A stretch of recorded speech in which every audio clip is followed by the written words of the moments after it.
If you're listening to this, let me tell you something up front. I never planned to share my life like this. I was raised to believe family business stays behind closed doors.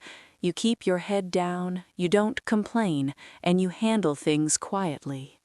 That belief nearly broke me. My name is Margaret Cole, but most people call me Maggie. I'm 73 years old, born and raised in the Midwest, and for most of my life I worked hard, stayed honest, and put my child first. Everything I did, every extra shift, every skipped meal, was so my son, Andrew, could have a better life than I ever had. I raised him alone. His father didn't stick around long, so I did what mothers do. I filled every gap. I worked factory jobs that wrecked my lungs. I saved money in jars. I told myself rest was something I'd earn later. Later never came. When my health started failing and my savings ran dry, I had to do something that hurt my pride more than I can explain. I called my son and asked for help. I told him it would be temporary. I promised I wouldn't be in the way. I said I'd pay my share. Looking back now, I wish I had listened to the hesitation in his voice. Andrew and Vanessa lived in a house that looked like it came straight out of a magazine. White walls, gray furniture, everything spotless. Beautiful, but cold. From the moment I stepped inside, I felt it in my gut. I wasn't moving into a home. I was stepping into someone else's space. I was given the guest room, not your room, not mom's room, the guest room. I used the small bathroom by the laundry. I stayed upstairs unless invited down. I paid $400 a month out of my disability check because Vanessa said it was only fair. I told myself it was fine. That was my second mistake. 6 months went by like that, quiet, careful, invisible. I cleaned, cooked when asked, and tried not to breathe too loudly. My lungs aren't what they used to be, and some days even simple things take effort. Then came the day everything changed. I was standing in the kitchen when the smoke hit my chest. Vanessa had lit a cigarette right there, like she always did. My breathing tightened instantly. If you've ever struggled to breathe, you know that fear. It grabs you before your mind can catch up. I didn't raise my voice. I didn't accuse her. I said, real soft, "Hey, would you mind stepping outside? My doctor said my lungs—" I never finished the sentence. There was a sharp crack, and my head snapped to the side. For a second, I didn't even feel pain, just shock. Then the burning came. The taste of blood filled my mouth. My son had slapped me. Not by accident, not in anger, in control. "Maybe now you'll learn to keep quiet," Andrew said. Vanessa laughed, just a little, like this was entertainment. They left for dinner 15 minutes later, laughing, dressed up, acting like nothing had happened.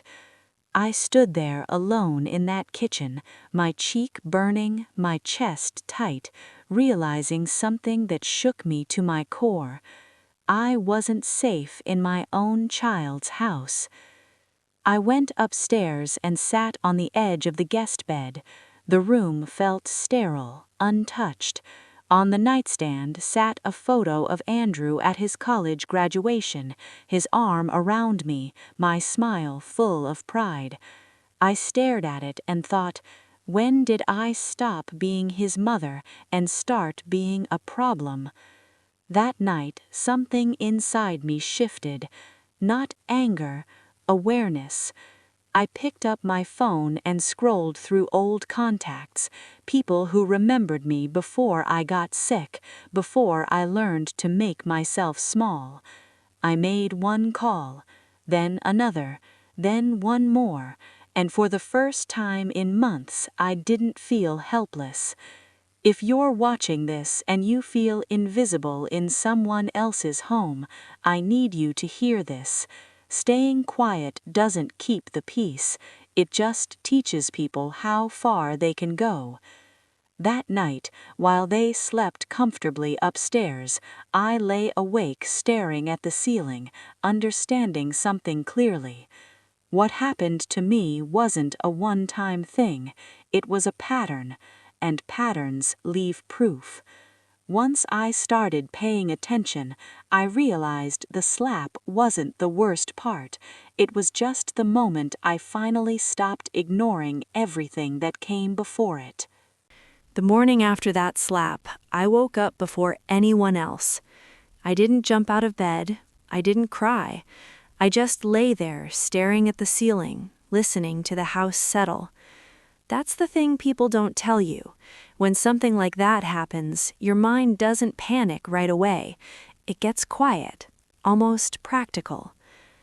I went downstairs slowly, my cheek still sore, my lungs already tight. Andrew was at the counter, scrolling through his phone.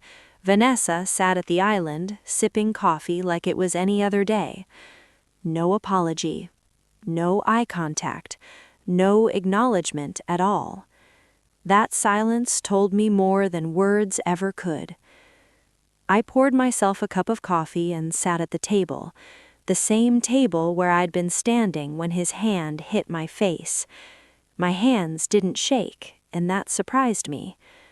For months, I'd been telling myself I was lucky they let me stay, lucky I wasn't alone, lucky I wasn't homeless.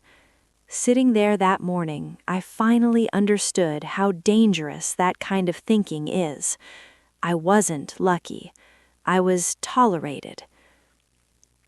Every month, I paid $400 out of my disability check for what Vanessa called household expenses. That's what it was written as when Andrew transferred the money. After that payment, I had just enough left to scrape by. Medication, groceries, utilities if I was careful. Some months, careful wasn't enough. I started stretching my prescriptions, taking half doses, skipping days, telling myself it wouldn't make a difference. I ate one real meal a day and pretended I wasn't hungry the rest of the time. I wore sweaters indoors because touching the thermostat was one of the unspoken rules. Rules ran that house. Don't use the main bathroom. Don't come downstairs early on weekends. Don't leave medical equipment where it can be seen. Don't cough too loudly. Don't complain. And above all, don't remind them you're sick. Vanessa made comments that sounded harmless if you didn't know better. The house feels smaller lately. I'm just sensitive to smells. It's hard having someone else's schedule to think about. So I tried to make myself smaller. I cleaned constantly, vacuumed floors that were already spotless, folded towels the way she liked them, washed dishes she left in the sink on purpose just to see if I'd do it. It was never enough. If you've ever tried to earn peace by being useful, you already know how that story goes. That afternoon, I did something I hadn't done in a long time. I looked closely at my bank statements, not just glanced at them, really looked, month by month, line by line. That's when I noticed the extra charges: $50 for groceries I barely touched, $75 for utilities, little amounts spread out just enough to seem reasonable. I'd never questioned it. I didn't feel like I had the right. But once I saw it, I couldn't unsee it. I started taking pictures, receipts, bank transfers, notes on my phone with dates and comments I remembered but used to dismiss. I didn't think of it as building a case. I wasn't planning anything. I just needed proof that I wasn't imagining things. My health kept getting worse. I had physical therapy twice a week to keep my lungs working as best they could. The first time I asked Andrew for a ride, he sighed like I'd asked for something outrageous. "Be ready exactly on time. I can't be late," he said. He waited in the car during my appointment, engine running. When I came back out, exhausted and short of breath, he didn't ask how it went. The next appointment, he texted last minute. "Can't make it. Take a ride share." I didn't have money for that, so I took the bus. I stood the whole way, gripping a pole, trying not to cough, trying not to pass out. By the time I got home, my legs were shaking, and my inhaler was nearly empty. I unlocked the door and leaned against it, catching my breath, and a thought hit me so hard I had to sit down. If something happened to me here, would anyone notice in time? That night, back in the guest room, I looked through the photos on my phone again.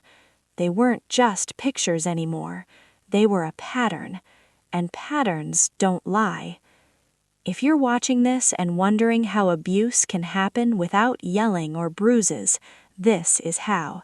It happens quietly, through rules, through money, through making someone feel like their needs are a burden. That was the night I stopped asking myself if I was overreacting. I wasn't. I was finally paying attention. Once I saw the pattern clearly, I realized the slap wasn't the beginning. It was just the first thing I couldn't explain away anymore. That night, I didn't turn the lights off right away. I sat on the edge of the guest bed with my phone in my hands, the screen glowing softly in the dark. My cheeks still ached when I touched it, but the pain wasn't what kept me awake. What kept me awake was the way everything finally made sense. For months, I'd been telling myself I was too sensitive, that I was tired, that illness had made me emotional. When you're older, people are quick to assume confusion, and you start believing it yourself. But confusion doesn't organize receipts. I scrolled through the photos I'd taken earlier that day, bank statements, payment confirmations, notes with dates and comments I used to brush off. Looking at them all together felt different.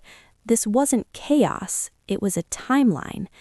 And that scared me, because a timeline means intent.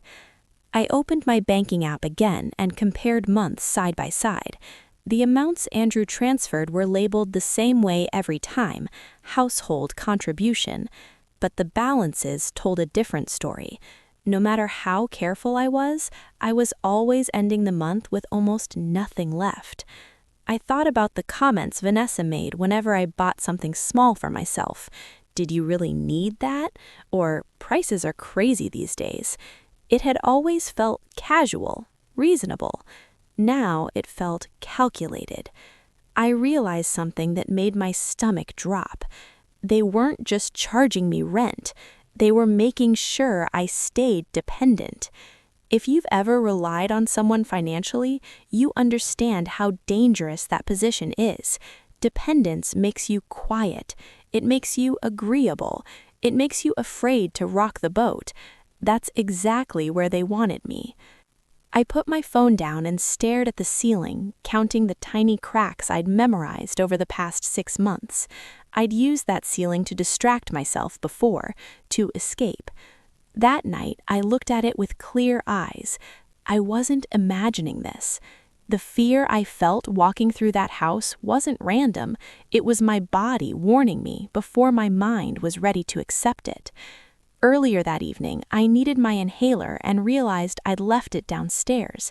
I stood at the top of the stairs longer than I should have, listening for movement, weighing whether it was worth going down. That hesitation broke something inside me. No one should feel afraid to breathe in their own home. I got up and checked the door. Locked. Good. I sat back down and started writing notes instead of taking pictures.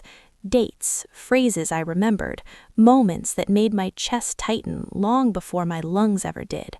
Things like, Vanessa said the house felt crowded when I was sitting in my room. Andrew sighed when I asked for a ride, then didn't look at me. was told not to use the main bathroom again. Seeing it written out made it impossible to deny. This wasn't a bad week. This was a pattern of behavior. I thought about the day Andrew hit me, how calm he looked, how final it felt. That slap hadn't come out of nowhere. It came from months of resentment I'd been absorbing quietly. That realization hurt, but it also gave me strength.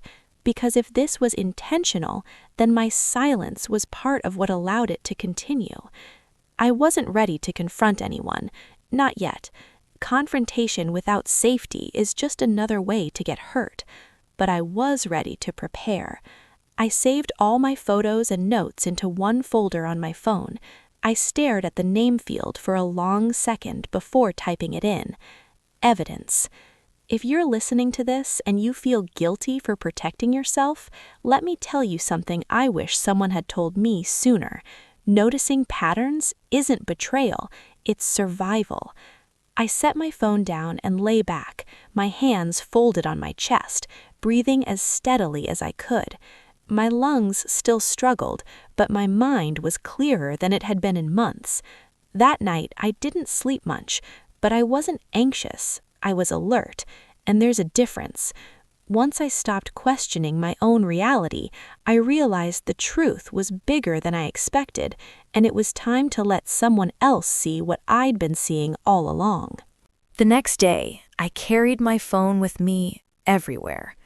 Not because I was waiting for a message, but because I was working up the courage to make one. There are moments in life when you realize you can't handle something on your own anymore. For me, that moment didn't come with panic or tears. It came quietly while I was folding laundry in a house that didn't feel like mine. I kept thinking the same thing over and over. If I say this out loud, it becomes real. I sat on the edge of the guest bed and stared at a name in my contacts I hadn't touched in years, Thomas Reed. We weren't close anymore, but once upon a time, when his life fell apart, I was the one who showed up for him, cooked meals, listened, reminded him he still mattered. Now, he was a lawyer. My thumb hovered over the screen for a long time. Asking for help has always been harder for me than giving it. Somewhere along the way, I learned to equate independence with worth. I pressed call anyway. "Margaret," he said, surprised. "Is that really you?" "Call me Maggie," I said. My voice sounded steadier than I felt. "I don't need sympathy, I just need advice." I didn't tell him everything. Not yet. I talked about the money, the rules, the way I felt afraid in my own home. I mentioned the slap last, almost as an afterthought. There was a pause on the line. Then he said, "Maggie, what you're describing isn't family tension, it's abuse." The word landed heavy. Abuse. I thanked him and hung up before my voice could crack. That night, I made 2 more calls. The first was to Linda Morales, an old coworker from the factory. We weren't best friends, but she knew me before illness slowed me down. She worked with numbers now, and she understood patterns. I explained the payments, the extra charges, the way my money disappeared faster than it should. She listened quietly, then said, "Something's off. Keep every record you have." The second call was the hardest. Caleb Morris, Andrew's old college roommate, the kid who used to sit at my kitchen table and eat like he hadn't seen food in days, the one who accidentally called me mom once and never corrected himself. He answered cheerfully, "Mrs. Cole?" "Maggie," I said, "please." I told him enough that his voice changed, enough that he went quiet for a moment before saying, "That's not okay. None of it." When I hung up, my hands were shaking, but not from fear, from relief. Other people knew now. Andrew and Vanessa came home late that night, laughing, relaxed, unaware that anything had shifted. I watched them pass my door without a glance, and for the first time, I wasn't hurt by it. They still thought I was small. The next morning, I noticed it. Andrew avoided me. Vanessa watched me too closely. They didn't know why, but they felt it, that subtle change in the air when silence stops being obedient. I went about my day the same way I always had, polite, quiet, careful. But inside, I wasn't alone anymore. If you're listening to this and wondering when it's time to reach out, here's what I learned. You don't have to be certain, you just have to be honest. That evening, I sat on the edge of the bed and added something new to my notes. Names, dates, who knew what and when. Because once more than one person is holding the truth, it stops being easy to bury. I thought asking for advice would be enough, but the morning that followed made it clear Andrew and Vanessa could sense something changing, even if they didn't know what it was yet. The morning after I made those calls, I woke up with a strange feeling in my chest. Not fear, awareness. I lay there for a minute, listening to the quiet hum of the house, the air system kicking on, a door closing somewhere downstairs. For months, that sound had reminded me that I didn't belong. That morning, it felt different, like I was finally standing still long enough to see what was really happening around me. I got dressed and went downstairs. Andrew was already in the kitchen, standing at the counter with his coffee. Vanessa sat at the island, scrolling through her phone. They both looked up when I walked in, just for a second, then looked away again. That alone told me something had shifted. No one said a word. I poured myself coffee and sat at the table, the same table where I'd been standing when my son hit me. My cheek was still tender, the bruise darker now, impossible to ignore. Andrew's eyes flicked toward it before he looked away. That was new. For months, he barely looked at my face at all. Vanessa broke the silence. "You're up early." I didn't sleep much. That was true, but not because I was anxious. My mind had been busy connecting dots I'd ignored for too long. Andrew drained his coffee quickly and grabbed his keys. "I've got an early meeting," he muttered. He didn't say goodbye. When the door shut behind him, the room felt smaller. Vanessa studied me the way someone studies a problem they don't want to solve. "You okay?" she asked. The question sounded polite, but it didn't reach her eyes. "I'm managing," I said. She nodded quickly, like she was checking a box. That's when it hit me. This wasn't concern, it was control. They could feel me pulling away, even if they didn't know why. People who rely on your silence always notice when it starts to disappear. Later that afternoon, my phone buzzed quietly while I was upstairs in the guest room. A message from Thomas. "Don't confront them. Keep documenting. You're doing the right thing." A few minutes later, Linda messaged. "The numbers don't add up. Not even close. Keep every record." Then Caleb. "If you need a place, even short term, say the word." I sat down on the bed and let out a breath I didn't realize I'd been holding. For months, I'd been telling myself I had no options. Now I could see them. Real ones. That evening, something unexpected happened. Vanessa cooked dinner. She hadn't done that since I moved in. She called us to the table with a tight smile, setting plates down carefully like she was performing. Andrew barely touched his food. His eyes moved between us, his jaw tense. "How's your breathing today?" Vanessa asked. The question caught me off guard. "It's about the same," I said. She nodded quickly, like she was checking a box. That's when it hit me. This wasn't concern, it was control. They could feel me pulling away, even if they didn't know why. People who rely on your silence always notice when it starts to disappear. After dinner, I went back upstairs and locked the guest room door behind me. That was new too. I sat on the bed and opened my phone, scrolling through everything I'd collected. Receipts, photos, notes, messages. This wasn't chaos, it was a timeline. And once something becomes a timeline, it becomes very hard to deny. If you're listening to this and feel like your life slowly got smaller without you noticing, hear me when I say this. Change doesn't always start with action. Sometimes it starts with clarity.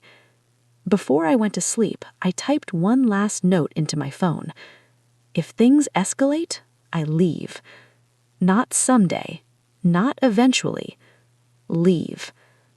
I set my phone down and stared at the ceiling, the same cracks I'd counted 100 times before. But this time, I wasn't counting to distract myself. I was counting down. I thought noticing the shift would be enough, but the moment Andrew realized I wasn't as dependent as he thought, his behavior began to change in ways I couldn't ignore anymore. I didn't leave that day, but that was the day I realized I could. And that understanding changed everything. I woke up with my chest tight, the kind of tightness that makes you sit still and wait before you even try to stand. I reached for my inhaler and took a slow breath, letting the medicine do its work while I listened to the house. Andrew had already left. Vanessa's car was gone too. I was alone. That shouldn't have mattered, but it did. For months, I'd felt like I was tiptoeing through someone else's life, afraid of being noticed. That morning, with the house empty, I felt something I hadn't felt in a long time. Space. I went downstairs and sat at the kitchen table. Sunlight came in through the windows, landing on the same counter where I'd been standing when my son hit me. I didn't look away from it this time. I asked myself a hard question. If I stopped breathing right here, how long would it take before anyone noticed? The answer came faster than I liked. Too long. That fear didn't send me into panic. It did something else. It made me honest. I went back upstairs and opened the closet in the guest room. I started pulling things out slowly, laying them on the bed.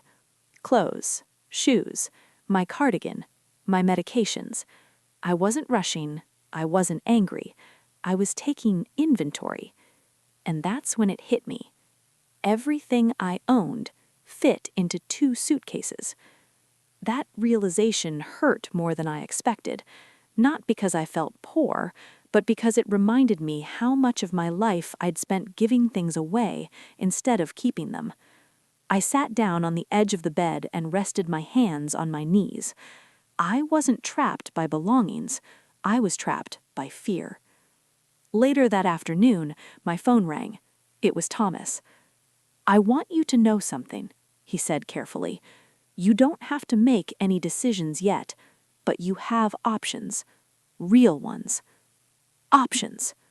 I repeated that word to myself after we hung up. Then Linda called.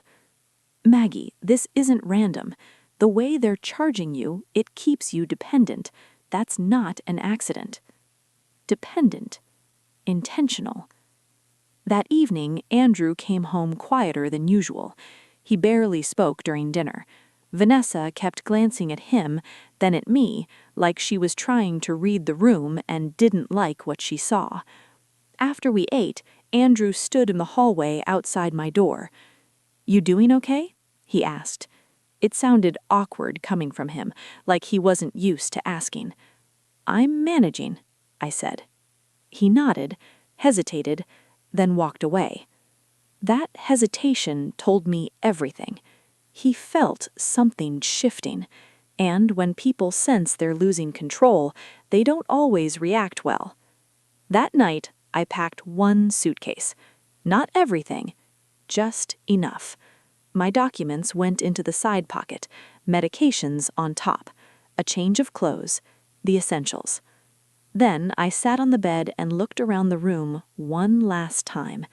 It had never been mine, not really. It was a place meant to remind me I didn't belong. If you're listening to this and you feel stuck where you are, let me tell you something clearly. Realizing you can leave is different from leaving, but it's the most powerful step you'll ever take. Before turning off the light, I sent one short message. "I might need a place for a few days." The reply came almost immediately. "Anytime. No questions." I lay back and closed my eyes. For the first time in months, I slept deeply. because even though I was still under that roof, I finally understood the truth. I wasn't trapped anymore. And once you know that, staying becomes a choice, not a sentence. I thought preparing to leave would bring peace, but the moment Andrew realized I had options, his behavior shifted in ways that made it clear I couldn't wait much longer. Something changed after that night. Not in a loud, obvious way. No arguments, no slammed doors. Just little things, quiet things, that told me Andrew felt it too. He felt the shift. The morning after I packed that suitcase, he lingered in the kitchen longer than usual. Normally, he grabbed his coffee and left without a word. That day, he stood at the counter, scrolling through his phone, pretending not to watch me. But I could feel it. "You need anything today?" he asked, not looking up. The question caught me off guard. He hadn't asked me that in months. "No," I said. "I'm good." He nodded slowly, like he was filing that answer away. Vanessa came in a few minutes later, already dressed, already irritated. Her eyes went straight to my phone on the table. "You've been on that thing a lot lately," she said, trying to sound casual. I smiled. "Just catching up with old friends." She didn't smile back. If you've ever lived with someone who senses they're losing control, you know the feeling. The air gets thick. Conversations feel staged. Every movement is watched just a little too closely. That week, Andrew insisted on driving me to a medical appointment. "You can make the time," he said, quickly, like he didn't want me to say no. The ride was quiet. Not comfortable quiet, tight quiet. His hands gripped the steering wheel, knuckles pale, jaw clenched. At a red light, he finally spoke. "You know this situation's been stressful for all of us. We're doing our best." I looked out the window. "I know." What I didn't say was this: doing your best shouldn't hurt someone. He waited in the car during my appointment, engine running like always. When I came back out, tired and short of breath, he didn't ask how it went. He just drove. That night, Vanessa cornered me in the kitchen while Andrew was upstairs. "You feel like you're pulling away," she said, arms crossed.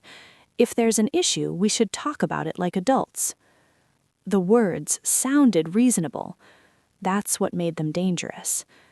"I'm just tired," I said.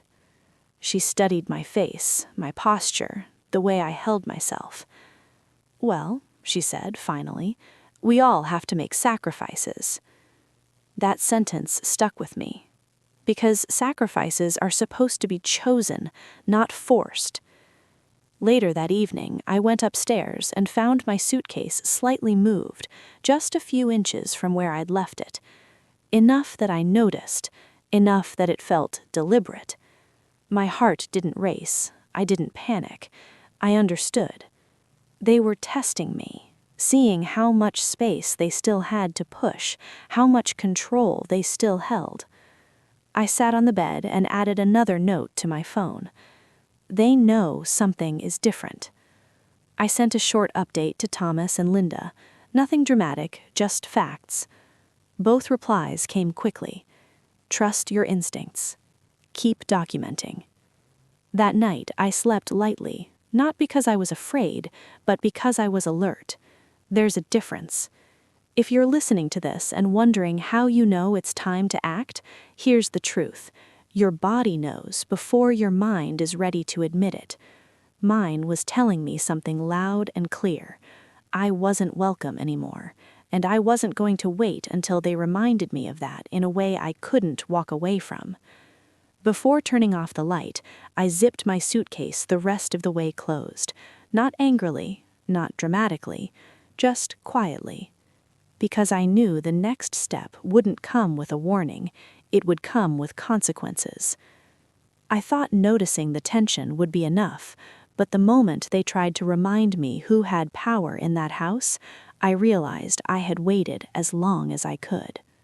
The next day didn't start with yelling. It started with paperwork. I came downstairs mid-morning to find an envelope sitting on the kitchen counter, placed just a little too neatly to be accidental. Andrew stood nearby, pretending to read something on his phone. Vanessa leaned against the island, arms crossed, watching me like she was waiting for a reaction. "That's for you," Andrew said, without looking up. I picked up the envelope and opened it slowly. Inside was a printed list titled Household Expectations. Not rules. Expectations. Things like monthly contribution increasing next month, medical equipment to remain in bedroom at all times, common areas to be kept guest-ready, advance notice required for appointments and visitors. Visitors. My stomach tightened. I looked up at Andrew. "What's this?" Vanessa answered for him. "We just want things to be clear going forward. Less stress." Less stress for them. I read the list again, my hands steady even though my chest felt tight.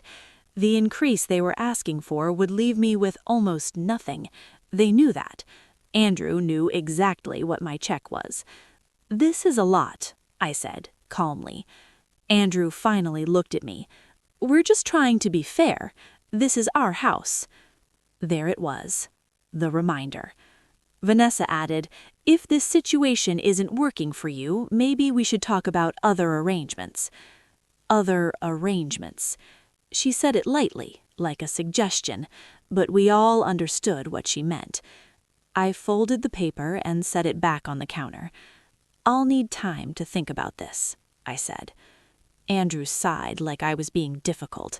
"We don't want this to turn into a bigger thing, Mom." Bigger. That word echoed in my head all day. Upstairs in the guest room, I sat on the bed and let myself feel it.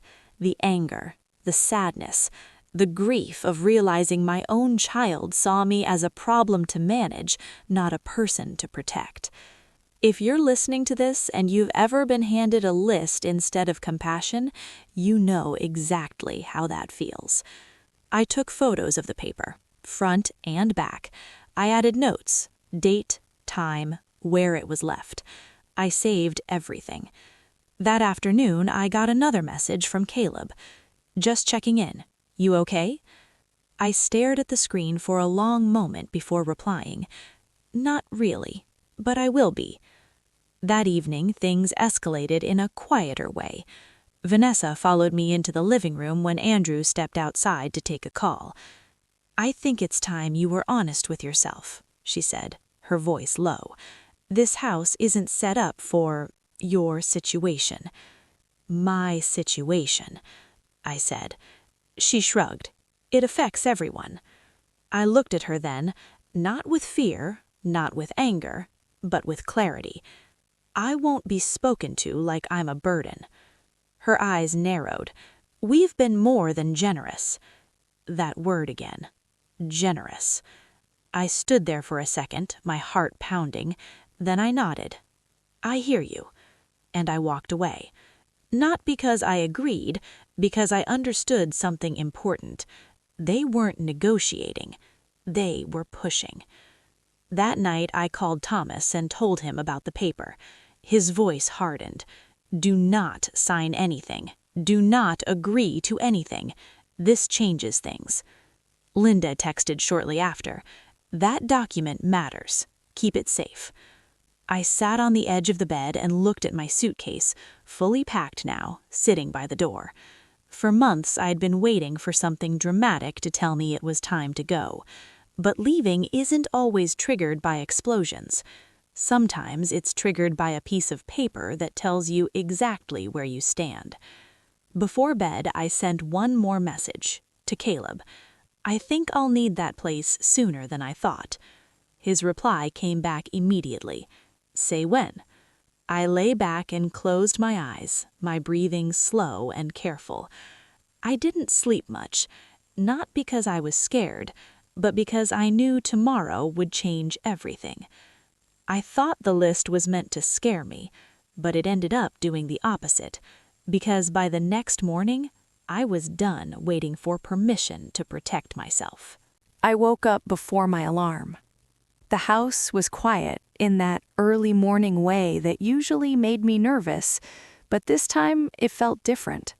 Clear, like the air before a storm finally breaks. I sat up slowly, took my inhaler, and waited for my breathing to steady. Then I looked at the suitcase by the door. Fully packed, zipped, ready.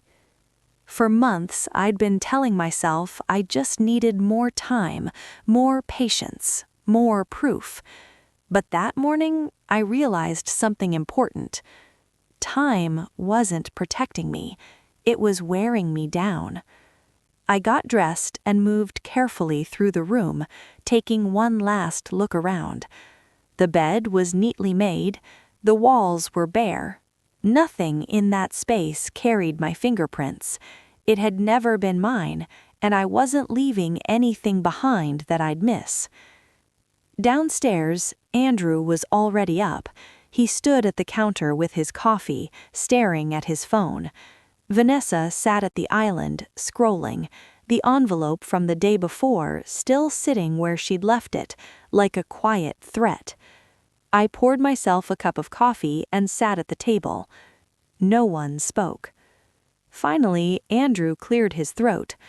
"So, have you thought about what we talked about?" I met his eyes. I didn't raise my voice. I didn't explain myself. "Yes," I said, "I have." Vanessa leaned forward slightly, her smile tight. "And?" "I'm leaving." The words landed hard. Andrew blinked. "Leaving? Today?" "Yes." Vanessa scoffed. "You can't just decide that without talking it through." I felt something steady rise up in me, something I hadn't felt in a long time. I've done plenty of listening. This is me deciding. Andrew's jaw tightened. "Where are you even going to go?" I stood up. "That's taken care of." The look on his face wasn't concern. It was panic. Vanessa stood too. "You're overreacting. This doesn't need to turn into a whole thing." I looked at her, really looked at her. It already is. I went upstairs, grabbed my suitcase, and came back down slowly. My chest was tight, not from fear, but from effort, from finally choosing myself. Andrew stepped into my path. "Mom, don't do this." I stopped. I should have done this sooner. For a second, I thought he might say something else, apologize, stop me. He didn't. He stepped aside. Vanessa rolled her eyes. "Fine, but don't expect us to fix this later." I picked up my bag, and I'm not asking you to. I walked out the front door without looking back. The air outside felt different, lighter, cold on my face, real. I sat down on the porch for a moment to catch my breath, my hands shaking, not from weakness, but from release. Then I pulled out my phone and sent one message. "I'm ready." The reply came instantly. "I'm on my way." While I waited, I did one more thing. I took a photo.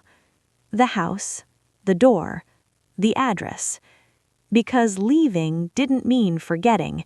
It meant protecting myself. A car pulled up at the curb. I picked up my suitcase, stood, and walked toward it. I didn't know exactly what would happen next, but I knew one thing for sure. I was done shrinking to fit someone else's comfort. I thought leaving would be the hardest part, but once I was gone, everything they'd been hiding started coming to the light, and there was no way to put it back. The first night away from that house, I barely slept. Not because I regretted leaving, but because my body didn't know how to relax yet. When you've been on edge for months, quiet can feel unfamiliar, unsafe even. I stayed on a couch that night, wrapped in a blanket that smelled like clean laundry and safety. Every sound made me flinch. Every breath felt like it needed permission. But no one told me to be quiet. No one sighed when I coughed. No one watched me like I was about to mess something up. That's when it hit me how bad things had really been. The next morning, I woke up sore but clear-headed. My phone was already buzzing. Messages. Missed calls. From Andrew. I didn't answer. The first text was short. "We need to talk." The second came an hour later. "You left without warning." That one almost made me laugh. I stared at the screen and felt something settle deep in my chest. Not anger, not sadness, just certainty. I didn't owe explanations anymore. Later that day, Thomas called. "I want you to listen carefully," he said. "Now that you've left, we can act without putting you at risk." Act. That word felt heavy and necessary. I told him everything. Not just the money, not just the slap. I told him about the list, the increased payments, the way they tried to corner me into staying quiet or leaving with nothing. He didn't interrupt. When I finished, he said, "This is bigger than you think." That afternoon, Linda followed up with numbers laid out clean and clear. What they'd taken, what they'd charged, what didn't make sense no matter how you looked at it. She said, "It's not just unfair, it's exploitation." That word didn't scare me anymore. It clarified things. I sent Thomas the photos, the notes, the document Vanessa left on the counter, the timeline I'd built quietly, piece by piece, while they assumed I was too weak to notice. He said, "You did exactly what you should have. You documented, you left. Now the truth can breathe." That evening, I sat at the kitchen table in my new temporary space and realized something strange. I wasn't replaying the slap anymore. I wasn't stuck on the list or the money. I was thinking about all the little moments I'd brushed off before, the jokes, the rules, the way my needs were treated like inconveniences. That's how things hide. Not in explosions, in routines. Andrew texted again that evening, longer this time. "We didn't mean for things to get out of hand. Vanessa's upset. You know how stressful this has been." I set the phone face down. If you're listening to this and you've ever been asked to understand someone who never tried to understand you, hear me clearly. Explanations aren't accountability. The next day, Thomas told me something that made my hands go cold. He said, "Once we start asking questions, other people may start talking too." Talking. Neighbors, family friends, people who'd noticed things but didn't feel it was their place to say anything. Silence protects patterns, but once it breaks, it keeps breaking. That evening, I stood by a window and watched the sun go down, feeling something I hadn't felt in a long time. Stability. I didn't know exactly how this would end.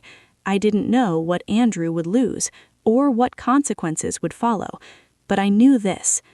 Leaving didn't end the story. It finally allowed the truth to move forward. And once truth starts moving, it doesn't stop for anyone's comfort. I thought walking away would be the final step, but the moment the truth reached beyond that house, the consequences became impossible for anyone to ignore. Once the questions started, they didn't stay quiet for long. Thomas warned me about that. He said, when you shine a light into a place people worked hard to keep dark, things have a way of spilling out on their own. I understood what he meant a few days later when my phone started ringing with numbers I didn't recognize. I didn't answer the first one. Or the second. By the third call, I picked up. "Mrs. Cole?" a woman asked gently. "My name is Karen. I live down the street from your son." I sat down slowly. "Okay. I hope this isn't out of line," she said, "but I heard you moved out. I just wanted to say, I'm sorry." Sorry. That word hit me harder than I expected. She went on, a little awkwardly, explaining how she'd noticed things over the past few months, how she'd seen me standing at the bus stop early in the morning, coughing into my sleeve, how she'd heard raised voices through open windows late at night. I didn't know what was going on, she said, but it never felt right. After we hung up, I sat there staring at the wall, my heart racing. She wasn't the only one. Over the next few days, more people reached out. An old family friend who'd noticed I'd lost weight fast, a neighbor who remembered seeing bruising and convincing herself it was nothing, someone from Andrew's work who'd heard rumors and didn't know what to believe. That's how silence works. It convinces everyone to mind their own business until the truth gives them permission not to. Andrew finally showed up in person 3 days later. I wasn't alone when he came. That mattered. He stood in the doorway, looking smaller than I remembered, tired, defensive. "You didn't need to go this far," he said. I folded my hands in my lap. It went exactly as far as it needed to. Vanessa didn't come with him. That told me everything. "You embarrassed us," he added quietly. I met his eyes. "You hurt me." He opened his mouth, then closed it again. There was nothing he could say that wouldn't sound like an excuse. "I gave up everything for you," I said calmly, "and you treated me like a problem to manage." He looked away. Thomas stepped in then, polite but firm. Any further communication should go through me. Andrew stiffened. "This is family." Thomas nodded. "That doesn't excuse abuse." That was the moment I knew things had changed for good. Later that night, alone again, I felt something unexpected creep in. Grief.